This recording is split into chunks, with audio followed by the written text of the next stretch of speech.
Há 40 anos, o Estúdio Ghibli traz para nós animações que transcendem a época dos seus lançamentos e ecoam ao longo dos anos para entrarem no hall dos melhores filmes de animação de todos os tempos. Mas antes mesmo da fundação do renomado estúdio de animação, mais especificamente um ano antes, um grupo de ousados animadores se reuniu para criar aquele que seria o filme embrião de todas as futuras produções do Ghibli, fazendo dele, inevitavelmente, um grande marco na indústria de animação, não só japonesa, mas sim de todo o mundo. E no vídeo de hoje eu trago aqui para vocês o que para mim é um dos meus filmes favoritos do Ghibli, tá aí no top 3, um dos melhores filmes de animação que eu já assisti na minha vida. Eu estou falando dele, Náusea do Vale do Vento.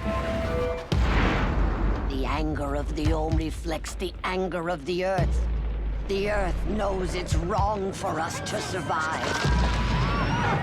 Salve, salve, seus nerds da internet, tudo de boa com vocês? Aqui que fala com vocês é o Cabs e no vídeo de hoje trago aqui para vocês, como eu já falei agora na introdução, o filme Náusea do Vale do Vento, né? E se você voltar aí um pouco aí nos vídeos do canal, vai perceber que eu já fiz um vídeo sobre esse filme, não tem muito tempo se você for comparar aí os hiatos que esse canal já passou. Mas eu disse assim pra mim, olha, eu quero assistir todos os filmes do Ghibli, só que eu quero fazer novos vídeos porque eu quero assistir de novo. Então eu reassisti esse filme e tô aqui fazendo um novo vídeo porque o canal é o canal do Cabs, é o meu canal e eu posto o que eu quiser aqui, né? Mas enfim, né? Chega dessa breve enrolação e vamos logo começar a falar sobre o que pra mim é um dos melhores filmes que eu já vi na minha vida, como eu falei. É um filme incrível que, assim, merece muito mais reconhecimento do que as pessoas dão a ele. Já dão bastante reconhecimento, mas eu acho que deveria merecer mais reconhecimento. Vamos logo falar sobre esse filme incrível, começando aí pela sua sinopse. Em Náusea do Vale do Vento, 1000 anos se passaram após a Terra ser varrida pela Guerra dos 7 Dias de Fogo. O planeta se tornou hostil, cheio de florestas tóxicas e insetos gigantes. Enquanto tenta navegar nesse mundo de perigos, a princesa Náusea, a soberana de um pequeno reino chamado Vale do Vento, tenta de todas as formas salvar o seu povo e impedir que duas nações entrem em guerra e se destruam em um planeta agonizante. E bom, esse filme aqui ele foi dirigido e escrito pelo Hayao Miyazaki, nesse lendário diretor. Tá aí até hoje, assim, esse realmente entrou no hall aí de um dos melhores diretores de todos os tempos, um diretor lendário, super influente, e esse aqui foi o segundo filme que ele dirigiu em toda a sua vida, o primeiro sendo o Castelo do Cagliostro, né, que é um filme lá do Lupin, mas nesse filme aqui ele inclusive adaptou uma história sua de mangá, então a gente pode dizer que esse aqui foi o primeiro universo que a gente viu o Hayao Miyazaki assim transportar para as animações. E o que falar desse diretor, né? Vou já começar aqui a falar sobre todos os aspectos técnicos e vale a pena comentar no quesito da sua direção, porque existem alguns diretores, e eu também coloco nessa peixe também o Steven Spielberg, que para mim é o melhor diretor de todos os tempos de Hollywood, e que eles conseguem você fazer se sentir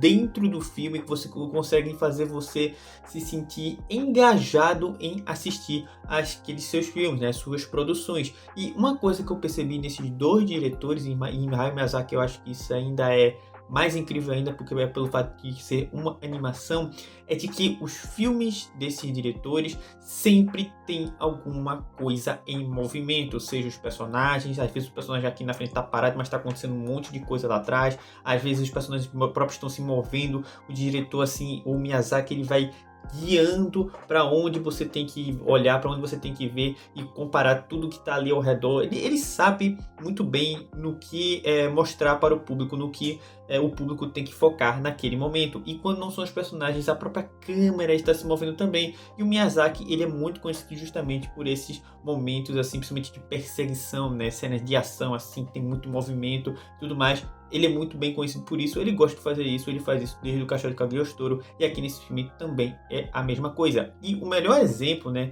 do que sintetiza muito bem esse filme, né, do Náusea do Vale do Vento, nesse quesito de direção do Hayao Miyazaki, é a sua cena, a sua sequência inicial, porque a primeira, depois do prólogo, claro, tudo mais, aqui também é muito bom, a trilha sonora é incrível, que eu já vou falar também, a primeira cena você vê a Náusea ali, planando ali naquele deserto e tudo mais, ela vai entrando ali, explorando tudo que tem ali naquela região, que são das florestas tóxicas, até que depois aparece uma grande cena de perseguição, que também é muito bem animada, inclusive, e muito bem dirigida, tudo muito bem perfeitinho para fazer você se sentir engajado em saber mais sobre aquele mundo, sobre aqueles personagens, e de uma maneira até que você não percebe muito, e isso é muito genial do Miyazaki. E justamente ligando os pontos, essa primeira cena e também em todos os seus filmes, e nesse filme aqui também, existe um elemento que é muito importante nos filmes do Miyazaki, que é o uso do silêncio. Os roteiros dos filmes de Miyazaki,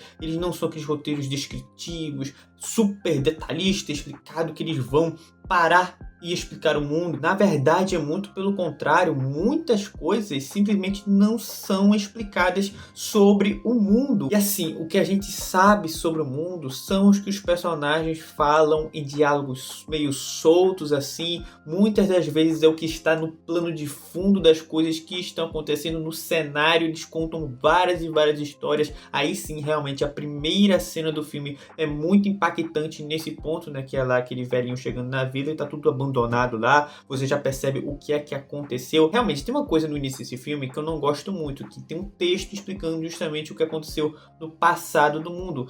Eu acho que assim, ele colocou aquilo ali, o Miyazaki colocou aquilo ali para não deixar o pessoal tão perdido assim, mas eu não acho que foi uma coisa muito necessária, mas mesmo assim foi uma coisa super pontual, bem rapidinho, e depois vai para uma abertura que explica mais assim, pelas imagens, não fala nenhuma palavra, mas pelas imagens explica muito mais sobre aquele mundo. E falando também dessa questão do som, do silêncio, também tem uma coisa muito interessante que, na verdade, é a antítese desse elemento, que é um outro elemento chamado trilha sonora, que eu vou dizer para vocês, é impecável. Os filmes do Hayao Miyazaki não seriam os mesmos se não tivesse essa simbiose do silêncio dos personagens com trilha sonora de fundo do incrível compositor Joe Hisaishi, que nesse filme foi iniciada uma relação que dura até hoje.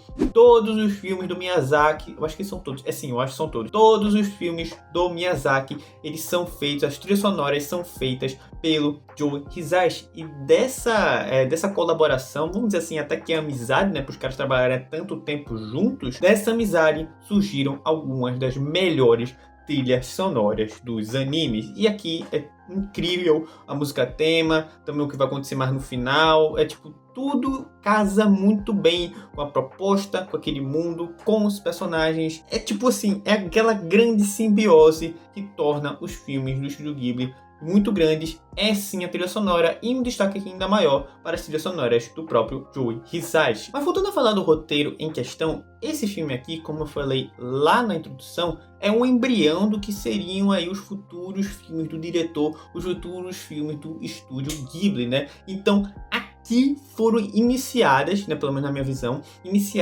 vários elementos, acrescentados vários elementos tanto de narrativo quanto visual aos filmes do Estúdio Ghibli, permanecem até os dias de hoje, como por exemplo, falando dos próprios filmes do Miyazaki, dos roteiros do Miyazaki. Nesse filme nós temos uma protagonista feminina forte, nós temos também a relação do ser humano com a natureza, e claro, né, assim, todo filme do Miyazaki ele vai querer abordar isso, que é o uso de armas de destruição em massa pela humanidade. E se você for pegar em todos os filmes, até mesmo aí no Menino e a Garça, que eu acho que é um filme bem diferentão do Hayao Miyazaki, tem alguns elementos ali que se lembram bastante isso, e começaram todos aqui no Náusea do Vale do Vento. E eu acredito, né, na minha breve visão, na minha rasa visão, né, de uma pessoa que mal passou da casa dos 20 anos, mas que já assistiu bastante coisa, de que o final desse filme, o ápice, a cena final dele, que claramente eu não vou falar o que é que acontece, pega tudo isso que eu falei agora, tudo que eu elogiei, direção, animação, trilha sonora,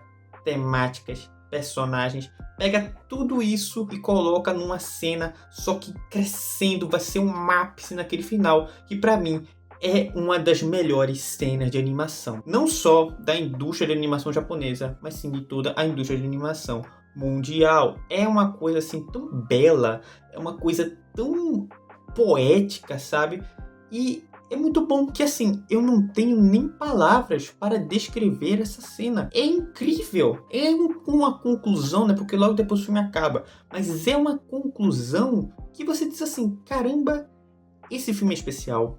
Esse filme merecia muito mais reconhecimento. Não que os outros filmes sejam assim, piores ou melhores, mas esse filme aqui, pela importância dele, ele merecia muito mais reconhecimento do que tem hoje. E sim, muitas pessoas falam dele. mas eu acho que muitas pessoas deveriam falar mais, e ele deveria estar no hall aí dos filmes do Estúdio Ghibli para a maioria das pessoas.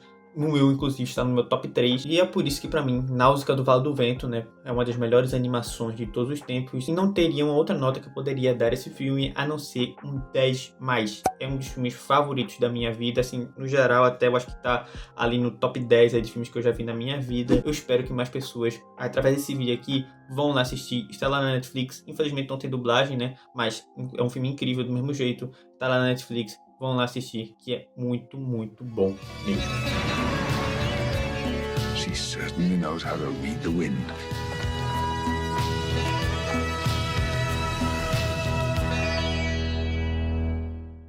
Mas então é isso, pessoal. Eu espero que vocês tenham gostado do vídeo. Se gostou, deixa o like, se inscreve no canal, ativa o sininho de notificações, vídeos novos aí toda semana. Se você curte notícias de animes e mangás, me segue lá no Twitter, @portalom, o underline entre portal e OM, o portal Outro Mundo. Mas então, pessoal, novamente, muito obrigado por chegar ao final desse vídeo. Valeu, falou e até o próximo vídeo. Fui!